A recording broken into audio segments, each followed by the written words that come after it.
Brother praise the lord అండి. నమస్కారం sir. Praise the lord అండి. మీ అమూల్యమైన సమయాన్ని కేటాయించినందుకు వందనాలండి.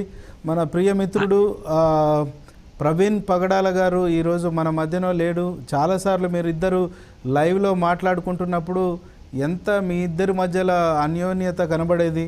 ఈరోజు వారు లేరు, వారి బదులుగా నేను నిలబడి ఈరోజు మీతో మాట్లాడుతున్నాను. సో వారి గురించి కొన్ని విషయాలు మీరు మీ నోటి మాటలతో వినాలని, ప్రజలకు తెలియజేయాలని కోరుతా ఉన్నానండి.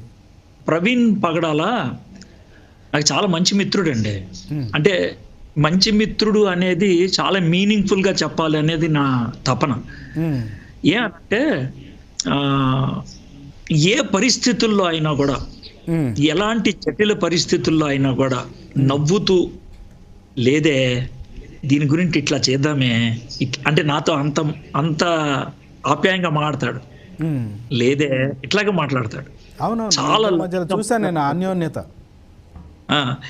ఆ తర్వాత నా లైఫ్లో కొన్ని డిఫికల్ట్ ఛాలెంజెస్ వచ్చినప్పుడు ఐ సాట్ హిస్ హెల్ప్. నాకు చాలా విచిత్రం అనిపించేది ఏంటనంటే 2003 నుంచి నాకు ఆయన పరిచయం అండి. ఇందోర్లో ఆయన ఓ పిల్లోడు నాకు ఇంగ్లీష్ నుంచి హిందీలోకి తర్జుమా చేయడానికి ఆయన తీసుకొచ్చారు. అప్పటి నుంచి నాకు పరిచయం. అయితే 22 సంవత్సరాల్లో ఎంత ఎదిగిపోయాడనంటే ఆయన దగ్గర నేను నేర్చుకునే పరిస్థితికి వచ్చింది. అంత ఎదిగాడు ఆయన. నేను మొక్కమాటం లేకుండా సిగ్గుపడకుండా చెప్పగలను. ఆయన దగ్గర నేను నేర్చుకునే పరిస్థితి వచ్చింది.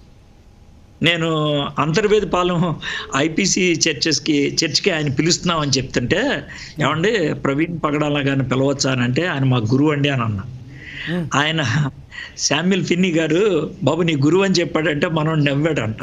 నవ్వి అన్న అలా అంటాడులేండి, ఆయన మా గురువు అన్న అలా అంటాడని. అంటే నేను చాలా క్లియర్గా చెప్పాను.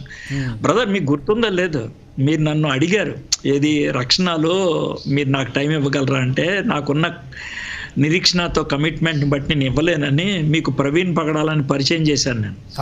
అవునండి. అప్పుడు మీరు నన్ను అడిగారు ఈయన బాగా మాట్లాడతారంటే, ఈయన ఒకసారి ట్రై చేసి చూడండి నన్ను మర్చిపోతారు మీరు అన్న. అది వాస్తవం అండి. ఎట్లాగంటే ఆయన మీరు దూరంగా ప్రపంచమంతా తిరుగుతూ పరిచర్య చేస్తూ ఉన్నారు.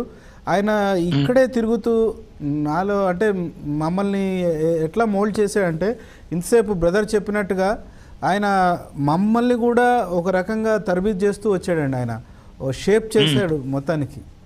వాస్తవం అది. అవునండి. Thank you very much. మేము పరిచయం చేస్తాం.